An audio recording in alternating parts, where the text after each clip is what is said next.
What is up, everybody? I know it's been a hot minute since I have filmed a tutorial, so I wanted to get something quick and easy up for you guys for the holidays, something that anybody can do. It's not too hard, and it looks really cute. So if you want to see more, then keep on watching. Don't forget to subscribe, like, comment, all that good stuff. So yeah.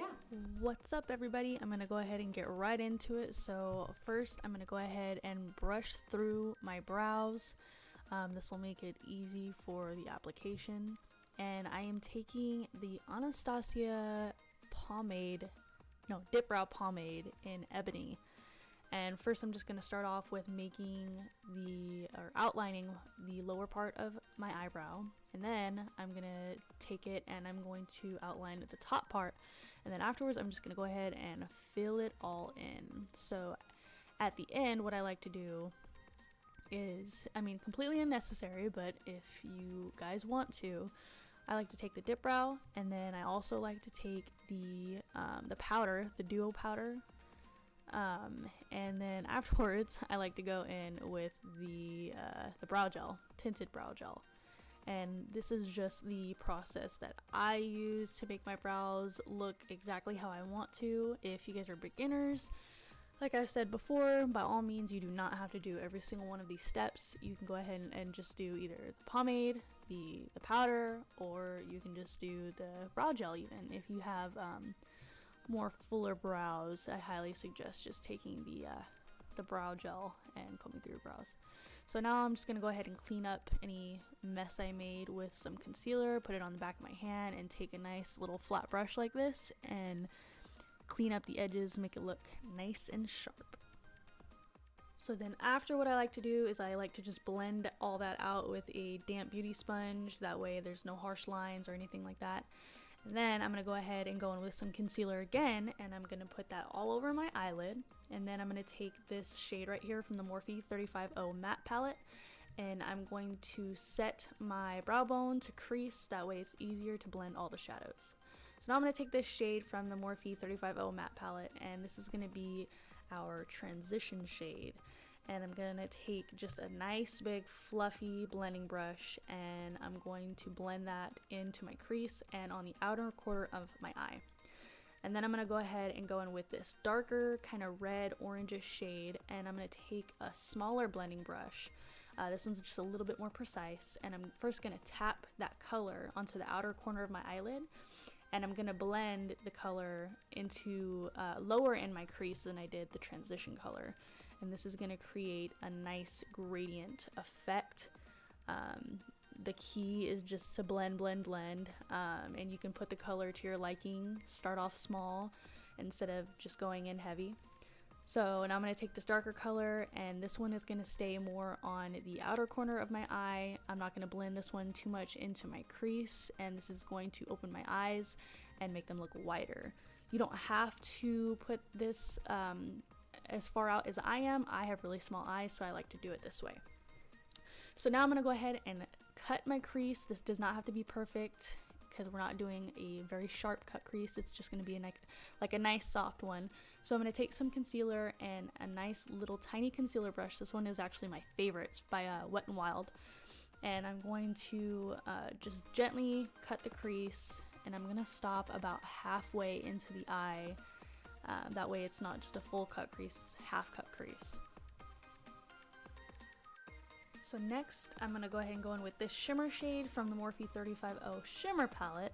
And I'm just going to take this flat brush. I'm not really sure what it's called, but it's also by Wet n Wild, and it's another one of my faves.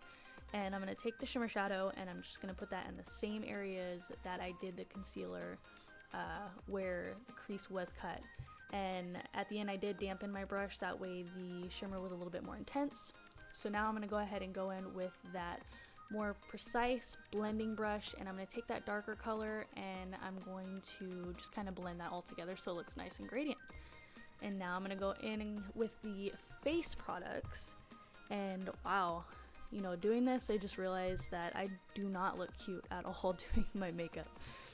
So I'm going to go ahead and take this primer, and it's the Lumi primer. I like to take just a little bit on my damp beauty sponge That way it doesn't make my face look too shiny, because with this primer I find that if you use too much, then your face just looks really glittery instead of having just like a luminous shine to you. So I'm going to take just a little bit of that on my damp beauty sponge, and I'm going to put it all over my face. And I did realize towards the end that I did not put it on my forehead, so yeah, make sure you don't do what I did.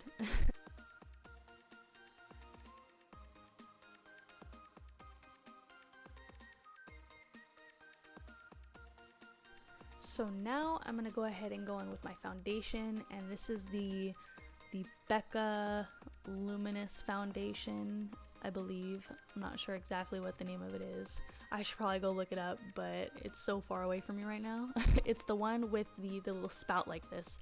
I actually don't like it. I don't like the spout. I love the foundation. I don't like the little thing where the foundation comes out of. It annoys the hell out of me.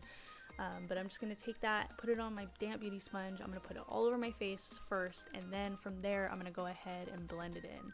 So you want to make sure when you do this, you're blending it into all of your corners, your crevices on your ears, your neck, your forehead. Blend it in nice. You don't want your foundation to look patchy, so make sure you get everywhere. Also, I do realize that my lighting is horrible. Now, I just moved to South Korea, and all of my camera stuff, like my tripod, my box lights, all that good stuff, my reflectors, they're not with me yet. So right now I'm just using like natural lighting and the light in my room, so I do apologize if the lighting looks crazy, because this is just what I have to use right now. So yeah, I greatly apologize.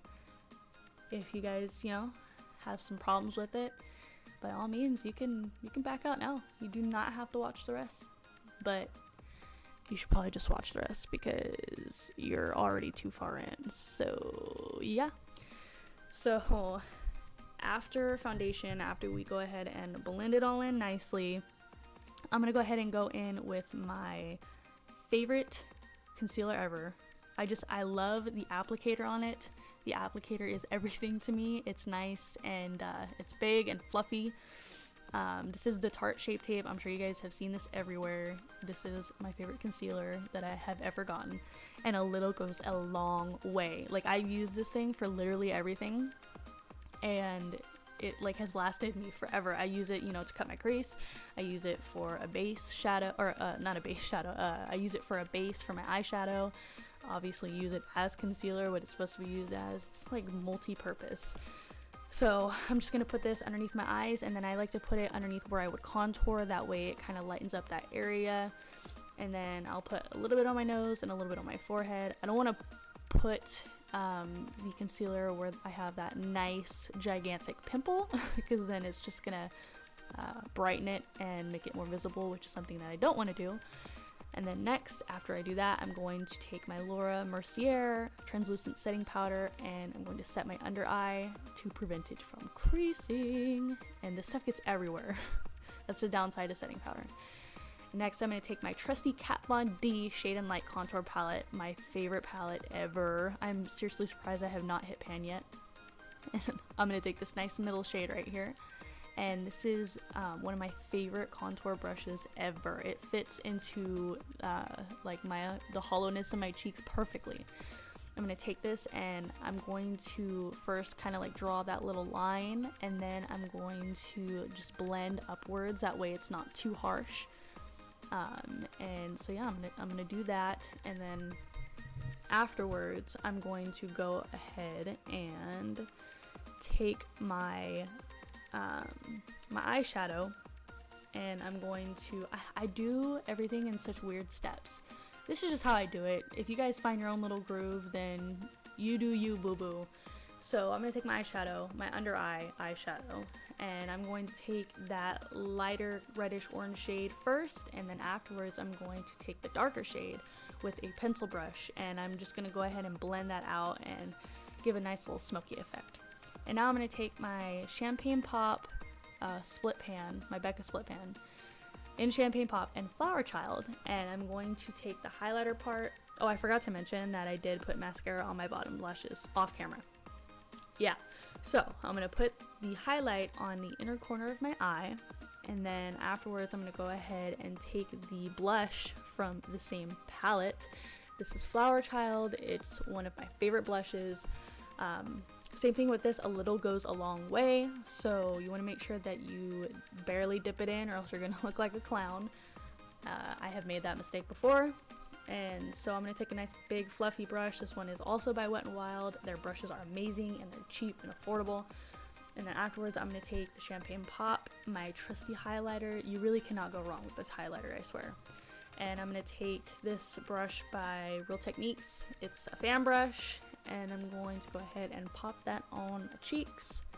Give me a nice little glow. And now for lipstick. So this is the Kylie Cosmetics liquid lipstick in Angel. This is one of my new favorite lipsticks. It is so pretty, and it lasted all day. Like, I ate a blueberry muffin, I had Starbucks, all that, and it stayed on perfectly. And it's just such a pretty, like, pinky, yeah, like, it's just a pretty pinky color. So yeah, that's the finished look. Thank you guys for joining me. I do plan on doing tutorials soon, or more tutorials, so join me next time. Bye guys.